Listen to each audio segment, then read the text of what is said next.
you are going through, please take a time of pensive recollection. Look back into your life and say, why am I experiencing this? Why am I going through this? Listen, if you do that as a believer, there is no way you can fail. There is no way you can fail. But if you always blame everybody for not getting married, for not having that, for not having this, you are going to dwell long in that environment, because God has given us the mandate to triumph. He said, all things are yours. He said that they overcame him by the blood of the Lamb and by the words of their what? Of their testimony. So please, stop the blame, so that as I'm preaching now, you will know quickly where it's coming from. Now, I want to speak on the exhortation I titled, 8 Signs that you are under attack. Attack, attack, attack. I have had this attack until I'm asking, where is his address? As a pastor, as one who has the prophetic gift, I have had attack. If I counsel 50 people on Thursday, over 45 of them are telling me attack. Then I'm asking myself, where is his address? Because attack has been magnified.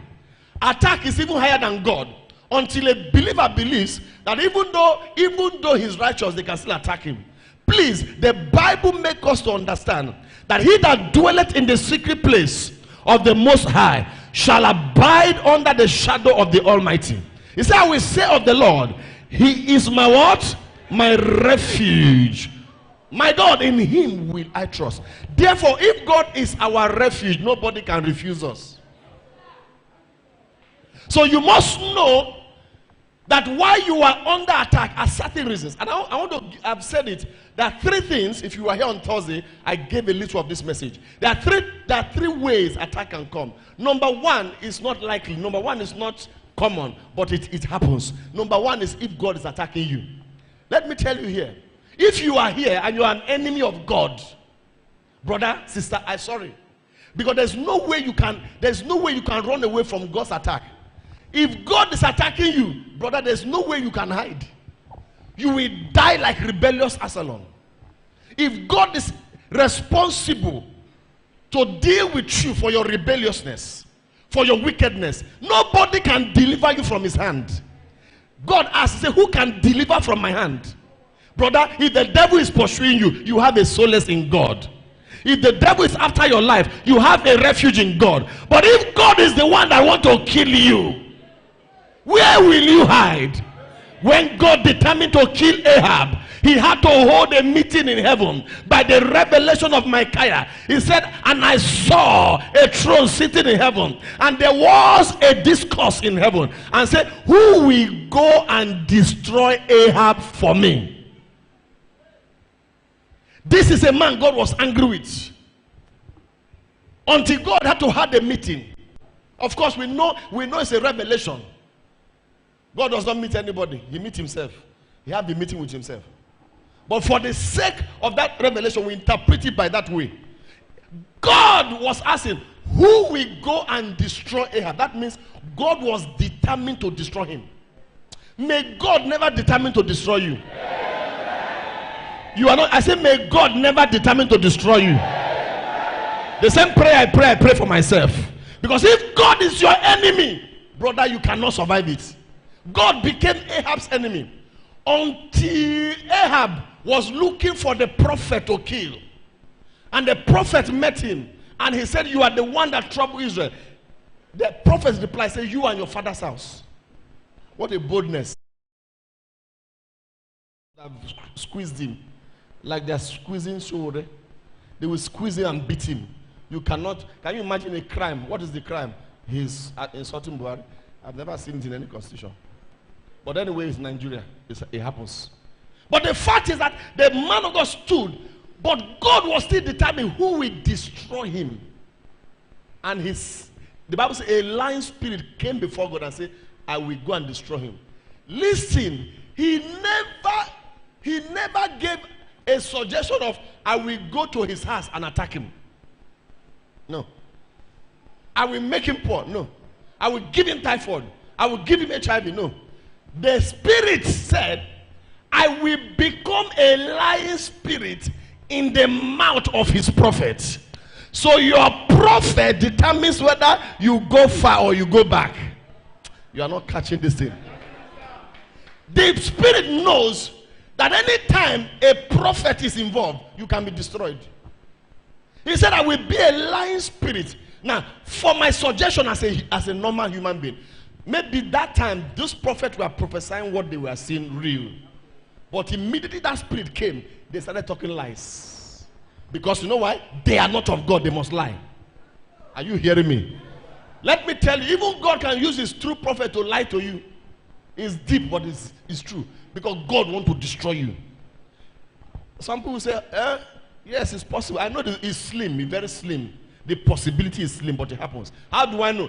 Even Micaiah, the true prophet of God, when he came before Ahab, according to the request of Jehoshaphat, as the man came, he said, thus saith the Lord, you will win the battle. You will overcome your enemy. Blah, blah, blah. He was prophesying. Until Ahab sent a slap to him to correct his prophetic mouth. He said, slap him. And they slapped the servant of God. When they slap him, they slap away the lying spirit. And he began to prophesy. Say, Ahab, you will go to the battle and you will die there. And Ahab said, I told you, you're not going to prophesy anything good. He said, give him, jail him, give him the bread of affliction until I come back. As Ahab was moving, the servant of God said, if you come back, no, I am not called of God. That is a man God is attacking. May that never be your portion. I don't even pray for my enemy to have God's attack. Because God's attack, they come with fire and thunder and brimstone. If you wake up in the morning, fire. If you sleep, fire. In fact, you will just expire by yourself. So you can have attack from God. When I mean attack, I'm not mean testing. God can test, that's not attack. I'm talking about when the heaven and the earth want to vomit you. Just like the land of Canaan vomits its inhabitants. It rejects everybody that fights God. Number two way you can be attacked is this thing, is Satan. Satan can attack you.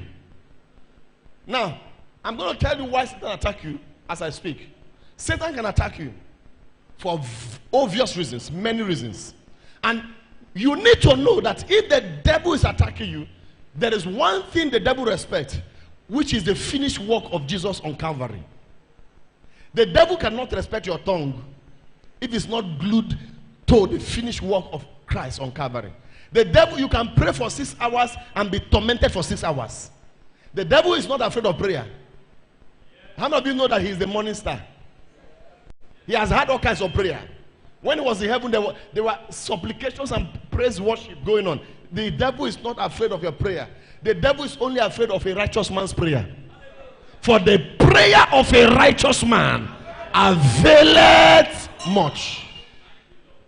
So you can be a sinner and pray, and your prayer will be a sinful prayer, and the devil will mock you and laugh at you. But when you move in righteousness and holiness, in the fear of God, in the watchfulness of the rapture and the coming end of this world, listen, let me tell you, the devil hates those who are heavenly minded. Are you here or you went home? So the devil can attack you. The devil can attack your business. He can attack your marriage. He can attack your ministry. He can attack your health. Anything the devil will put hand, he will put hand. In the book of Job chapter 1, chapter 2, you saw where the devil came and attacked Job. He put his hand in the family of Job. 10 children died in one day. He put his hand in the family, in his business. All his business connection, his business conglomerate, his business fell down in one day. And the devil put hand in his health. Let me tell you, if there is wealth and there is no health, that wealth is useless. Because you need health to enjoy wealth. It seems I'm not talking to these people. You need health to enjoy wealth. What is the usefulness of your money when you are sick and paralyzed?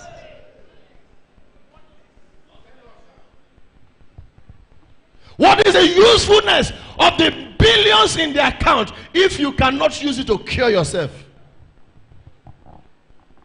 Job went through the attack of Satan, permitted by God. Number 3 way you can be attacked is yourself. You, me. we can cause attack. In fact, the greatest enemy a man will have is himself. You are your own enemy. Some of you here, you are supposed to be great, but the devil has made you your own enemy.